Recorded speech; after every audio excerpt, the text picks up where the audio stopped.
My grandfather was a cobbler. Back in the day, he made custom-made shoes. I never got to meet him. He perished in the Holocaust. But I did inherit his love for making, except that it doesn't exist that much anymore. You see, while the Industrial Revolution did a great deal to improve humanity, it eradicated the very skill that my grandfather loved, and it atrophied craftsmanship as we know it.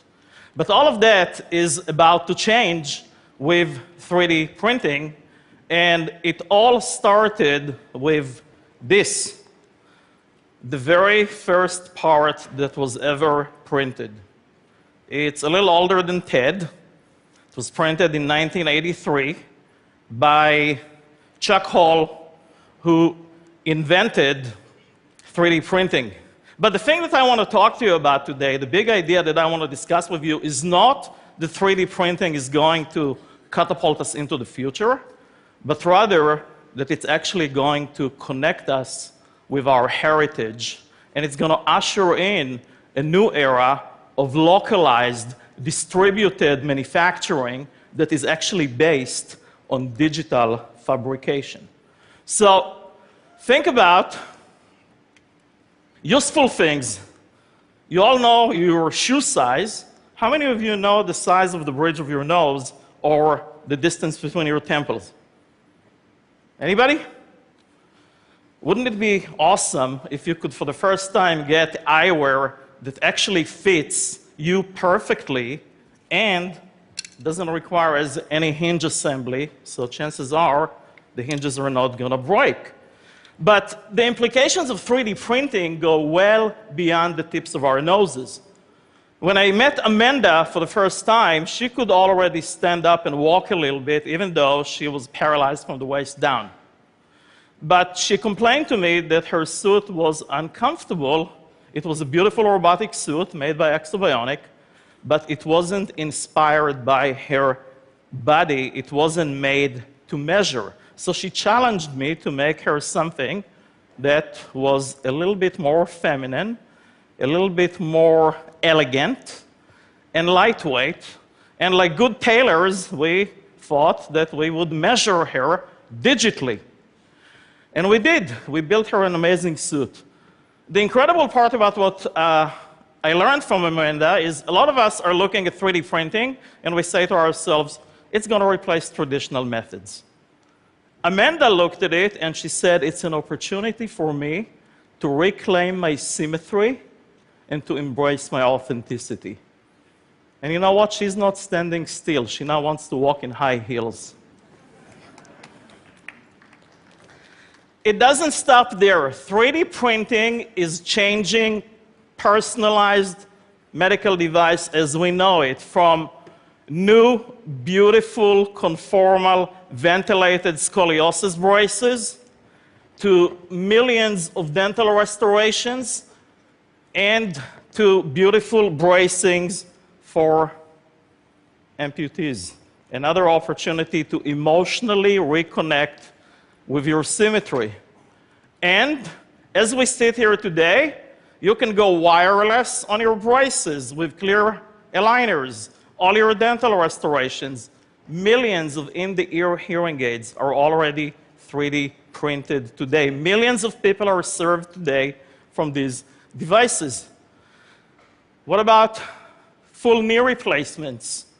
From your data made to measure, all of the tools and guides are 3D printed.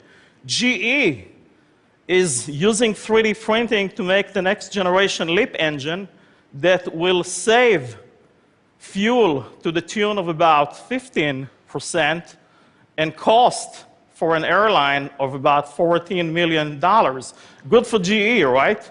And their customers and the environment. But you know, the even better news is that this technology is no longer reserved for deep-pocketed corporations. Planetary Resources, a startup for space explorations, is going to put its first space probe later this year. It weighs a fraction of a NASA spaceship.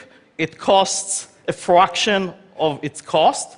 and it's made with less than a dozen moving parts, and it's going to be out in space later this year.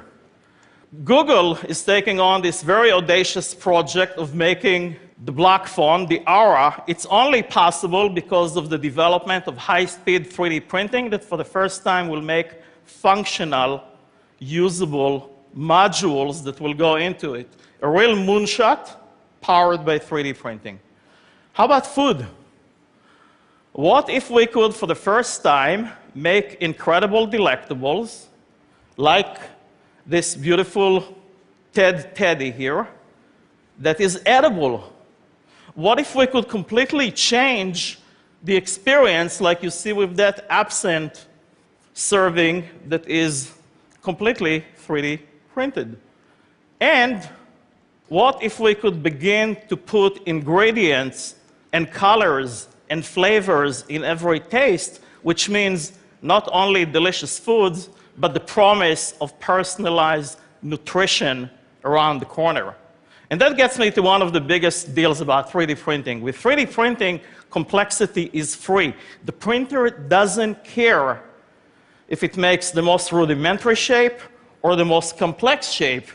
And that is completely turning design and manufacturing on its head as we know it. Many people think that 3D printing will be the end of manufacturing as we know it. I think that it's the opportunity to put tomorrow's technology in the hands of youngsters that will create endless abundance of job opportunities. And with that, everybody can become an expert maker and an expert manufacturer. That will take new tools. Not everybody knows how to use CAD, so we're developing haptics, perceptual devices that will allow you to touch and feel your designs as if you play with digital clay. When you do things like that, and we also develop things that takes physical photographs that are instantly printable, it will make it easier to create content, but with all of the unimagined, we will also have the unintended, like democratized counterfeiting and ubiquitous illegal possession. So many people ask me, will we have a 3D printer in every home? I think it's the wrong question to ask. The right question to ask is, how will 3D printing change my life? Or in other words, what room in my house will 3D printing fit in? So everything that you see here has been 3D printed, including these shoes at the Amsterdam Fashion Show. Now, these are not my grandfather's shoes. These are shoes that represent the continuation of his passion for hyperlocal manufacturing. My grandfather didn't get to see Nike printing cleats for the recent Super Bowl. And my father didn't get to see me standing in my hybridized 3D printed shoes. He passed away 3 years ago. But Chuck Hall, the man that invented it all, is right here in the house today. And thanks to him, I can say, thanks to his invention, I can say that I am a cobbler too. And by standing in these shoes, I am honoring my past while manufacturing the future. Thank you.